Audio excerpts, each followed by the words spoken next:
ஜனாதிபதியாக வெளிக்கிட்ட ரணில் விக்ரமசிங்க அனுர அலையில் மூழ்கியதால் அரசியலில் ஏற்பட்டுள்ள குழப்பம். அனுர அரசு தமிழர்களை ஒருபோதும் ஏமாற்றாது, நிரந்தர அரசியல் தீர்வு வழங்கப்படும் உறுதியளித்த விஜித ஹேரத். யாழ்ப்பாணம் உள்ளிட்ட பல பகுதி மக்களுக்கு வெள்ள அபாய முன்னெச்சரிக்கை.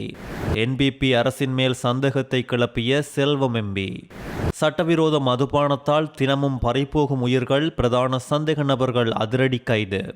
இசாரா செவ்வந்தியின் முகப்பரிசோதனைக்கான கோரிக்கையை நிராகரித்த நீதிமன்று. இலங்கையில் சிகரெட் பாவனையால் வருடாந்தம் 22,000 பேர் உயிரிழப்பு. தொடர்ச்சியாக செய்திகளை தெரிந்து கொள்ள நியூஸ் ஒன் அப்டேட் சேனலை சப்ஸ்கிரைப் செய்யுங்கள். இலங்கையில் ஏற்பட்ட பொருளாதார நெருக்கடி காரணமாக ஏற்பட்ட பிரச்சனைகளை அடுத்து நாட்டை பொறுப்பேற்ற முன்னாள் ஜனாதிபதி ரணில் விக்ரமசிங்க அதனை வெற்றிகரமாக நிறைவேற்றியிருந்த நிலையில் இலங்கையின் அடுத்த ஜனாதிபதி அவர்தான் என பலரும் எண்ணியிருந்தனர். ஆனால் திடீரென வந்த அனுர அலையால் அவரின் அரசியல் வாழ்க்கை காணாமல் போனது. ஜனாதிபதி தேர்தலில் தோல்வியடைந்த ரணில் அரசியல் செயற்பாடுகளில் இருந்து விலகி இருக்க திட்டமிட்டுள்ளதாக தற்பொழுது தகவல் வெளியாகியுள்ளது. இந்த நிலையில் நாட்டின் சமகால அரசியல் நிலவரம் ஒரு குழப்பம் நிறைந்ததாக மாறியுள்ளதாக அரசியல் விமர்சகர்கள் தெரிவித்துள்ளனர். பலமான நிலையிலுள்ள அனுர அரசாங்கத்திற்குள் உட்கட்சி பூசல் வெடித்துள்ள நிலையில் அது எப்போது வேண்டுமானாலும் வெடிக்கலாம் என்ற நிலைப்பாடு இருப்பதாகவும், அனுர அரசின் பலவீனத்தை பயன்படுத்தி அரசியலில் இருந்து ஓரங்கட்டப்பட்டுள்ள அரசியல்வாதிகள் தம்மை பலப்படுத்தி தேர்தல் ஒன்றை எதிர்கொள்ள தயாராகி வருவதாகவும் தெரிவிக்கப்பட்டுள்ளது. ஐக்கிய தேசிய கட்சி மற்றும் ஐக்கிய மக்கள் சக்தி ஒன்றாக இணைந்து பலமான கட்சியாக மாற திட்டமிட்டுள்ளது.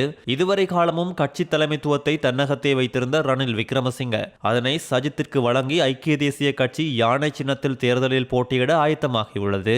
அத்தோடு ஐக்கிய மக்கள் சக்தியின் நாடாளுமன்ற உறுப்பினரான ஹர்ச டி சில்வா ரணில் விக்ரமசிங்கவோடு இணைந்து செயற்பட திட்டமிட்டுள்ளார்.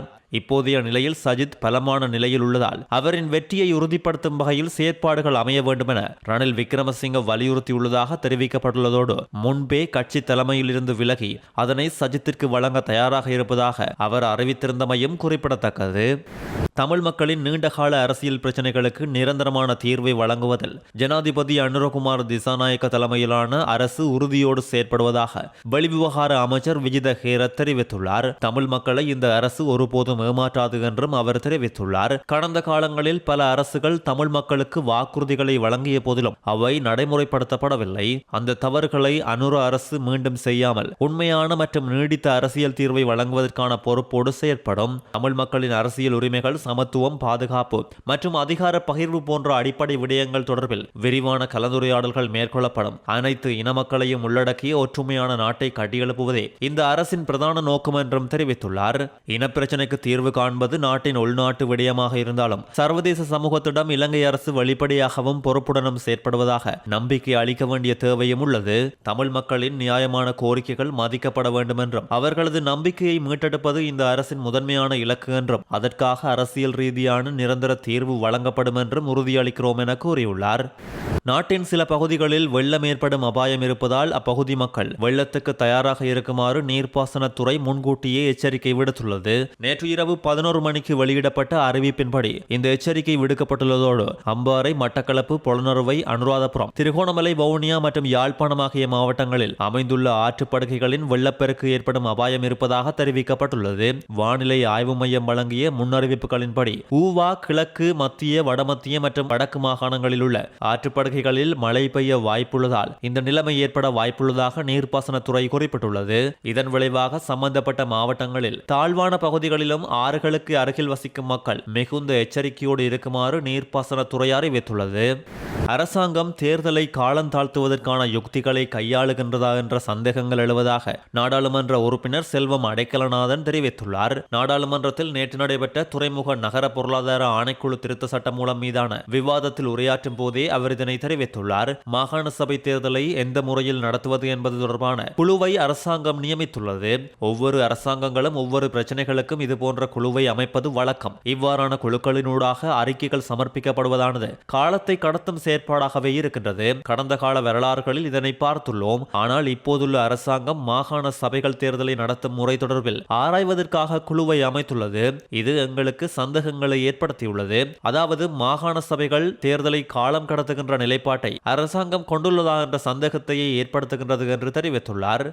சட்டவிரோத மதுபானம் அருந்தி 6 பேர் உயிரிழந்த சம்பவத்தோடு தொடர்புடைய பிரதான சந்தேக நபர் வெண்ணப்புவ போலீசாரால் கைது செய்யப்பட்டுள்ளார். வெண்ணப்புவ பகுதியில் கடந்த 6ஆம் தேதி சட்டவிரோத மதுபானம் அருந்தி 6 பேர் உயிரிழந்த சம்பவம் குறித்து வெண்ணப்புவ போலீசார் விசாரணைகளை ஆரம்பித்திருந்த நிலையில் இந்த சம்பவம் தொடர்பாக 2 சந்தேக நபர்களை விசாரணை அதிகாரிகள் கைது செய்து நேற்று மாரவில நீதவான் நீதிமன்றத்தில் ஆஜர்படுத்தியுள்ளனர்.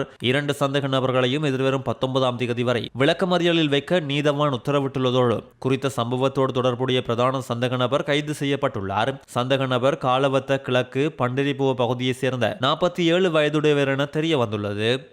இலங்கைக்கு தென்கிழக்காக வங்களா விரிகுடா கடற்பரப்பில் நிலை கொண்டிருந்த தாளமுக்கம் இன்று காலை ஒரு ஆழமான தாளமுக்கமாக வலுவடைந்துள்ளதாக வளிமண்டலவியல் திணைக்களம் அறிவித்துள்ளது. இந்த வானிலை தற்போது பொத்துவிலுக்கு தென்கிழக்காக 300 கிலோமீட்டர் தொலைவில் நிலை கொண்டுள்ளதோடு அடுத்த சில மணித்தியாலங்களில் இது கிழக்கு கரையை அண்மிக்கும் என எதிர்பார்க்கப்படுவதாக வளிமண்டலவியல் திணைக்களத்தின் எதிர்வு கூறல் பிரிவின் பணிப்பாளர் மெரில் மெந்திஸ் தெரிவித்துள்ளார். அது மட்டுமல்லாது வடக்கு, வடமத்திய, கிழக்கு, மத்திய மற்றும் ஊவா மாகாணங்களிலும் ஹம்பாந்தோட்டை மாவட்டத்திலும் அவ்வப்போது மழை பெய்யும் என எதிர்பார்க்கப்பட்டுள்ளது. கிழக்கு, மத்திய மற்றும் ஊவா மாகாணங்களின் சில இடங்களில் 100 மில்லிமீட்டருக்கும் அதிகமான பலத்த மழை பெய்யக்கூடும் என்றும் நாடு முழுவதும் மணித்தியாலத்துக்கு 50 தொடக்கம் 60 கிலோமீட்டர் வேகத்தில் பலத்த காற்று வீசக்கூடும் என்றும் தெரிவிக்கப்பட்டுள்ளது. நாட்டை சூழவுள்ள கடற்பரப்புகளில் மறு அறிவித்தல் வரும் வரை கடல் தொழில் மற்றும் இதர கடல்சார் நடவடிக்கைகளில் ஈடுபடுவதை தவிர்க்குமாறும் பணிப்பாளர் நாயகம் அறிவுறுத்தியுள்ளார்.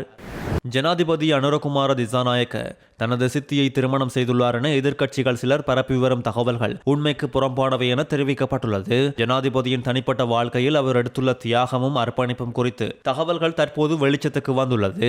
தகவல்களின் அடிப்படையில் ஜனாதிபதி அனுரகுமார தனது சித்தியை அல்ல மறைந்த தனது சகோதரனின் மனைவியையே திருமணம் செய்துள்ளார் என தெரிய வந்துள்ளது. இதனை சில தரப்பினர் திட்டமிட்டு தெளிவுபடுத்தி அவர் சித்தியை மணந்ததாக பொய்யான தகவல்கள் பரப்பி வருவதாக தெரிவிக்கப்பட்டுள்ளது. ஜனாதிபதி அனுரகுமாரவின் தாயாரின் தங்கை மகன் சிறுவயதிலிருந்தே அவரது தாயாரிடமே வளர்ந்து வந்துள்ளதோடு இருவரும் ஒரே வயதுடையவர்கள் என்றும் ஒன்றாகவே அரசியல் பயணத்தை ஆரம்பித்ததாகவும் தெரிவிக்கப்பட்டுள்ளது.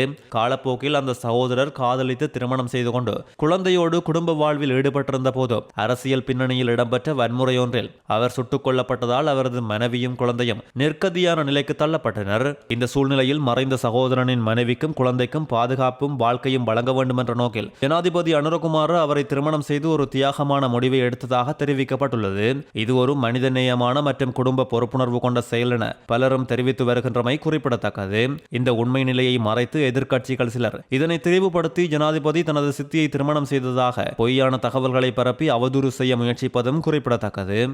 பாதாள உலக குற்றவாளி கனைமுல சஞ்சீவ கொலையில் முக்கிய சந்தேக நபரான இசாரா செவ்வந்தியை முகப்பரிசோதனைக்காக அரசு ஆய்வாளரிடம் அனுப்ப அனுமதி வழங்குமாறு கொழும்பு குற்றப்பிரிவு கொழும்பு தலைமை நீதிபதி அசங்கேஸ் போதரகமவிடம் கோரிக்கை விடுத்துள்ளது. நேபாளத்தில் கைது செய்யப்பட்ட பின்னர் செவ்வந்தி கொழும்பு குற்றப்பிரிவால் காவலில் விசாரிக்கப்பட்டு வந்துள்ளார். செவ்வந்தியை போன்றதாக கூறப்படும் சந்தேக நபர்களான நந்தகுமார் தக்சி மற்றும் செவ்வந்தி இந்தியாவுக்கு தப்பி செல்ல உதவியதாக குற்றம் சாட்டப்பட்ட அஜித் குமார் ஆகியோரை நீதிமன்றத்தில் ஆஜர்படுத்தும் போது இந்த கோரிக்கை விடுக்கப்பட்டுள்ளது. செவ்வந்தி காவல்துறையினரால் இன்னும் தடுத்து வைக்கப்பட்டு விசாரிக்கப்படுவதால் இந்த நிலைமையில் தொடர்புடைய உத்தரவை பிறப்பிக்க முடியாது என்று தலைமை நீதிபதி தெரிவித்துள்ளார். நீதிமன்றத்தில் ஆஜர்படுத்தப்பட்டவுடன் அத்தகைய கோரிக்கைகளை முன்வைக்குமாறு தலைமை நீதிபதி மேலும் உத்தரவிட்டுள்ளார். சந்தேக நபர்களான தக்சி மற்றும் அஜித் சார்பாக ஆஜரான வழக்கறிஞர்கள் தங்கள் வாடிக்கையாளர்களுக்கு எதிராக உதவிய மற்றும் உடந்தையாக இருந்த குற்றச்சாட்டுகளை நிரூபிக்க போதுமான ஆதாரங்களை காவல்துறை சமர்ப்பிக்கவில்லை என்று நீதிமன்றத்தில் தெரிவித்ததும் குறிப்பிடத்தக்கது. புகையிலை மற்றும் சிகரெட் பாவனை காரணமாக இலங்கையில் வருடாந்தம் சுமார் 22,000 உயிரிழப்புகள் பதிவாவதாக மது மற்றும் போதைப்பொருள் தகவல் மையம் தெரிவித்துள்ளது. நாட்டில் ஏற்படும் அனைத்து இறப்புகளில் 83% தொற்று அல்லாத நோய்களால் ஏற்படுகின்றது. இந்த இறப்புகளில் செல்வாக்கு செலுத்தும் 4 பிரதான காரணிகளில் புகையிலை பயன்பாடும் ஒன்று என மது மற்றும் போதைப்பொருள் தகவல் மையம் சுட்டிக்காட்டியுள்ளது. இலங்கையில் சுமார் 1.5 மில்லியன் பெரியவர்கள் புகைப்பிடிக்கும் பழக்கத்துக்கு அடிமையாகியுள்ளனர். உலகளவில் ஒவ்வொரு 6 வினாடிக்கும் புகையிலை பயன்பாடு காரணமாக ஒரு இறப்பு பதிவாவதாக புகையிலை மற்றும் மதுபானம் தொடர்பான தேசிய அதிகார சபையின் தலைவர் வைத்தியர் ஆனந்த ரத்நாயக்க தெரிவித்துள்ளார்.